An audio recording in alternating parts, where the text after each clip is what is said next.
সে শুধু হত্যাই করে নাই, তার বদলে আরেকজন আপনকে সে হাজির করেছেন কোর্টে। সে দেশ ত্যাগ করেছেন, সে দেশের পাসপোর্ট ধারণ না করে আরেকটা দেশের পাসপোর্ট ধারণ করেছেন। আরেকটি কথা, সে এত কোটি কোটি লক্ষ লক্ষ টাকা নিয়েছে।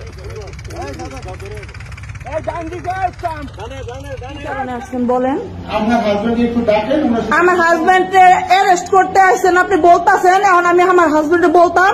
বুঝলাম না যে এই রাষ্ট্রযন্ত্র আসলে কি আদৌ আমার বাঁচায় রাখতে চায় কিনা। অনেক বিভিন্ন ভাবে ইনডাইরেক্টলি আমার উপর প্রেসার আসছে যে মামলাটাতে যেন আমি না যাই। আসসালামু আলাইকুম দর্শক, দেশ ও দেশের বাইরে থেকে যারা এই মুহূর্তে ভিডিও ওপেন করেছেন সবাইকে অসংখ্য অসংখ্য ধন্যবাদ। দর্শক, প্রথমেই আপনারা শিরোনাম দেখেছেন, এখন দেখবেন বিস্তারিত। তার আগে কিছু কথা আপনাদের সঙ্গে আলোচনা করে নিতে চাই। ব্যারিস্টার সুমনকে দেওয়া হুমকির সেই হুমকিদাতাকে গ্রেপ্তার করা হয়েছে। কথাটি সঠিক এবং ভিডিও চিত্র আপনারা গত ভিডিওতে দেখেছেন, সেটা একবারে বাস্তব। কিন্তু প্রশ্ন এখানে নতুন করে মোড় নিয়েছেন। অনেকেই বলছেন এটাকে ব্যারিস্টার সুমন নাটক করেছেন।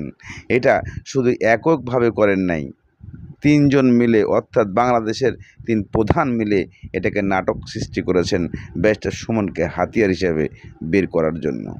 এদিকে ডাক্তার, বিশেষ করে ডাক্তার, ইঞ্জিনিয়ার সব কিছু হাতে রাখার দরকার ছিল না, হাতে রেখেছে পুলিশকে। এমনও মন্তব্য করেছেন বাংলাদেশের, বিশেষ করে সিলেটের আরেকজন ব্যারিস্টার ফুয়াদ। উনি এই মন্তব্যটা করেছেন যে এই ধাপ্পাবাজি ব্যারিস্টার সুমন আপনি বন্ধ করুন, কেননা নিজেকে সব জায়গা তৈরি করতে এটা একটা নাটক সাজিয়েছেন।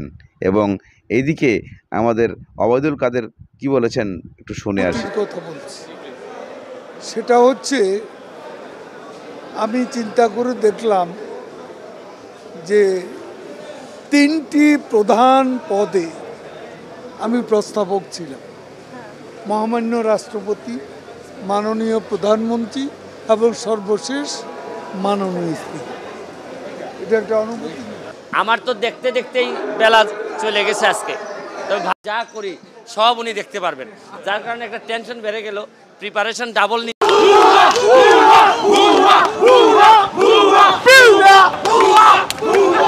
উনি এনএসএ কাছে একবার এনএসএ বলছে, একবার ওয়াসা বলছে, আর ভুল হয়েছে। শুনেন, আন্দোলনকে ঠিক আছে ডিরেক্টলি বিভ্রান্ত করার চেষ্টা করছে। উনি এনএসএ লোক হয়ে, ঠিক আছে, একজন দায়িত্বশীল মানুষ এই কথা কিভাবে বলে? বলতেছে আমাদের আন্দোলন নাকি 1.5 পয়সা আন্দোলন। 1.5 পয়সা মানে টাকা দিয়ে কিনতে চান? কত কোটি টাকা আপনার আছে? কত কোটি টাকা মাসুল আপনি অবৈধ ভোটে? এগুলো বলে, ঠিক আছে, একবার আপনারা জানেন হয়তো বা 500 কোটি টাকা নাকি শিক্ষার্থী রেখেছে, এসব কথা উনি বলছে। আবার উনি এই কথা বলছে আমাদের নাকি 1.5 পয়সা আন্দোলন। আপনি যে আমার টাকা প্রসঙ্গটা নিয়ে আসছেন, মাহবুব টাকা নিতে দুর্নীতিবিরা উনি কার দেখাইছে? উনি কার দেখাইছে? আছেন কোন পোস্টে? মাহবুব আপনার পরিচয় বলেন। আমি ওয়াসার করেছি। কত কোটি টাকা আপনার যে ওয়াসাতে কোটি কোটি টাকা দুর্নীতি হয়?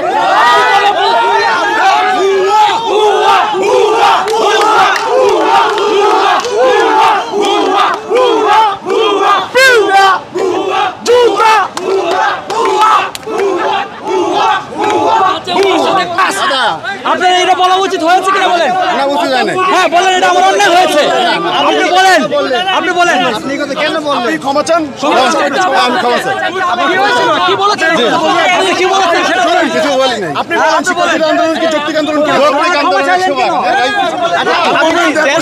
এটা বলেছেন 1.5 পয়সা আন্দোলন? না না না, যৌক্তিক আন্দোলন। আপনি কিন্তু একজন সরকারি কর্মকর্তা এবং এমন একটা ডিপার্টমেন্ট থেকে উনি এসেছেন, আমাদের কাছে মনে হয়েছে এই বা এনারা এই আন্দোলনকে নস্যাৎ করে করছে। আপনারা দেখতে পেলেন উনি কিন্তু, আপনি কোথায় আছেন যেন বলেন? উনি এনএসএ কাছে একবার এনএসএ বলছে, একবার ওয়াসা বলছে। সো মাথায় রাখতে হবে এখানে যারা আছে, লেখাপড়া করে তোমার সাথে হয়েছে, আপনি এমন কথা কিভাবে বলেন? 1.5 পয়সা আন্দোলন কিভাবে বলেন? আর ভুল হয়েছে। আপনার মাথায় রাখতে হবে, এরপর যদি আন্দোলনে কোনো প্রকার বাধা দিতে কেউ আসে বা যদি এই আন্দোলনকে নস্যাৎ করে কোনো পায়তারা করে, এনার চেহারা আপনারা চিনে রাখুন। আমি সবাইকে, আমরা শিক্ষার্থী সমাজ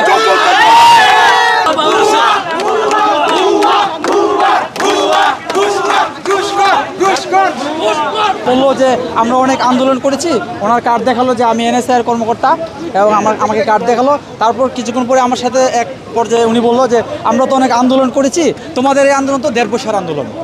উনি আমাকে এই কথা বলেছে। তারপরে আমরা ওনাকে বলেছি যে আপনি কেন এই কথা বলেছেন। উনি আমাকে বলে যে তোমরা কি এনএসআই ডাইরেক্টরকে যেতে দিবে না, এরকম একটা কথা উনি আমাকে বলছে। কি উনি কোন পোস্টে আসছে সেটা কিন্তু উনি স্পষ্ট করেনি। পরবর্তীতে বলেছেন উনি ওয়াসাতে চাকরি করেন। হ্যাঁ জি, এটাও বলেছেন উনি। তো আবার একটু উনি এখান থেকে চলে যাওয়ার জন্য উনি একটু পরে আবার এটাও বলেছেন যে উনি হচ্ছে বাসায় যাবেন, ওনার কে জানি অসুস্থ আছে ওখানে। অর্থাৎ উনি একই জায়গায় দাঁড়িয়ে 3 ধরনের কথা বলেছেন। আমরা মনে করছি উনি হয়তোবা কোনো একটা ষড়যন্ত্রে লিপ্ত আছেন, এরকম একটা ধারণা করছি। ব্যারিস্টার সুমন আপনার স্টানবাজি এবং পোল্টিবাজির যে রাজনীতি এগুলো বন্ধ করেন, যে কেন উনি আজকের এই কাণ্ডগুলো ঘটাচ্ছেন। উনি এইটার ব্যাপারে জিডি না করে অথবা তদন্ত করবার দাবি না করে পুলিশ ফোনে ওনাকে কি মেসেজ দিয়েছে, তো ওনাকে এলাকায় যেতে বলেছে, তো আবার কিলার গ্রুপের কারা কারা তাকে খুন করতে চায়, আবার সেটা ওসিকে বলেছে। এই যে টোটাল একটা কমপ্লেক্স বর্ণনা দিয়েছে, এই বর্ণনাটা যথেষ্ট ঝামেলাপূর্ণ। আর আমরা অনুরোধ করব ব্যারিস্টার সুমনকে, দয়া করে আপনি যে প্রফেশনে আছেন, এই প্রফেশনের যে সুনাম আছে সেটা ক্ষুণ্ণ করবেন না। আপনার স্টানবাজি এবং পোল্টিবাজির যে রাজনীতি। দর্শক, ইতিমধ্যে আপনারা সেই ডাক্তার ফুয়াদের কথাগুলো শুনেছেন। উনি যে কথাগুলো বলেছেন প্রত্যেকটা কথাই ব্যারিস্টার সুমনের বিপক্ষ বলেছেন। কিন্তু কেন এই বিপক্ষে কথা?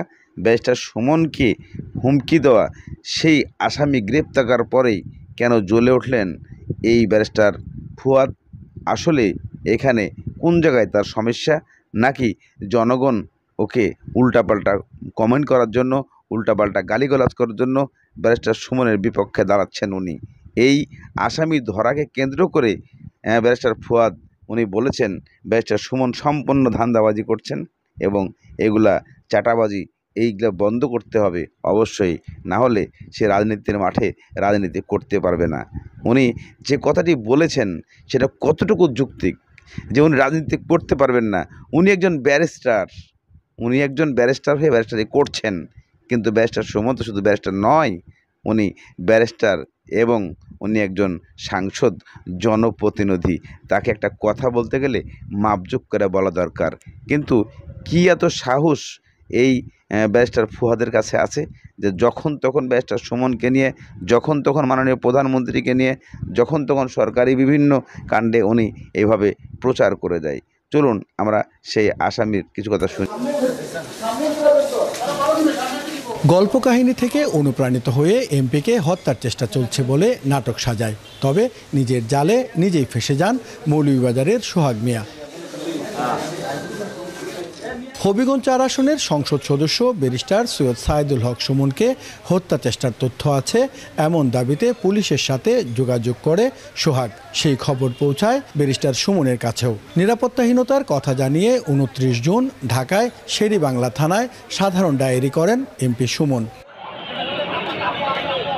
ব্যারিস্টার সুমনকে হত্যা চেষ্টার খবর ছড়িয়ে পড়লে প্রতিবাদ বিক্ষোভ শুরু হয় হবিগঞ্জ সহ বিভিন্ন স্থানে। হুমকিদাতাকে ধরতে মাঠে নামে পুলিশ। তথ্য প্রযুক্তির সহায়তায় সিলেট থেকে ধরা হয় সোহাগকে। এরপরই বেরিয়ে আসে তার প্রতারণার গল্প।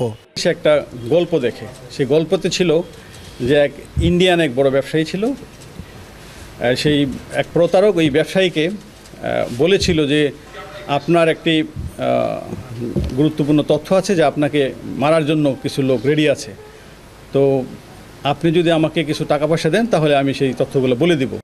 ইন্টারনেট থেকে ভারতীয় গল্প অনুযায়ী পরিকল্পনা করার কথা জানায় প্রতারক সোহাগ। প্ল্যান ছিল হুমকিদাতার তথ্য দেওয়ার কথা বলে ব্যারিস্টার সুমনের কাছ থেকে টাকা নেয়ার। ওনার জীবনের ঝুঁকি আছে আর এই সুযোগটা আমি কাজে লাগাইতে চাইছি। আমি একাই ছিলাম। 3 জুলাই থেকে ব্যারিস্টার সুমনের নিরাপত্তায় গানম্যান দিয়েছে জেলা পুলিশ। সেই নিরাপত্তা বহাল রাখার কথা জানালেন পুলিশ সুপার। আমরা আপাতত তার প্রোটেকশনটা তার গানম্যানটা রাখতেছি। যদি ভবিষ্যতে আমাদের কাছে মনে হয় যে না এখন সব কিছু ঠিকঠাক আছে, পিসফুল আছে, তাহলে আমরা অবশ্যই সেটা প্রত্যাহার করবো, বাট আপাতত থাকবে।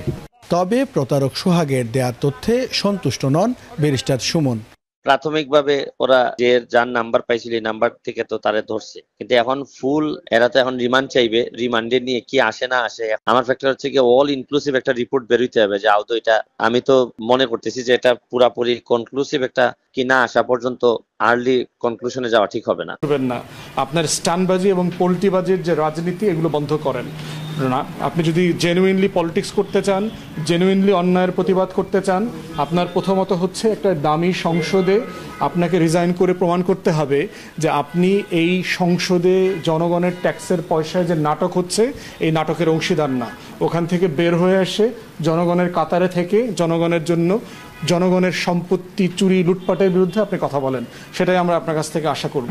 ব্যারিস্টার সুমনের ব্যাপারে বক্তব্য হচ্ছে যে মনে রাখতে হবে সে কিন্তু যুবলীগের নেতা ছিল, তারপরে হচ্ছে সে যুদ্ধাপরাধ যে ট্রাইব্যুনাল ছিল এই ট্রাইব্যুনালে আওয়ামী লীগের মনোনীত প্রসিকিউটর ছিল।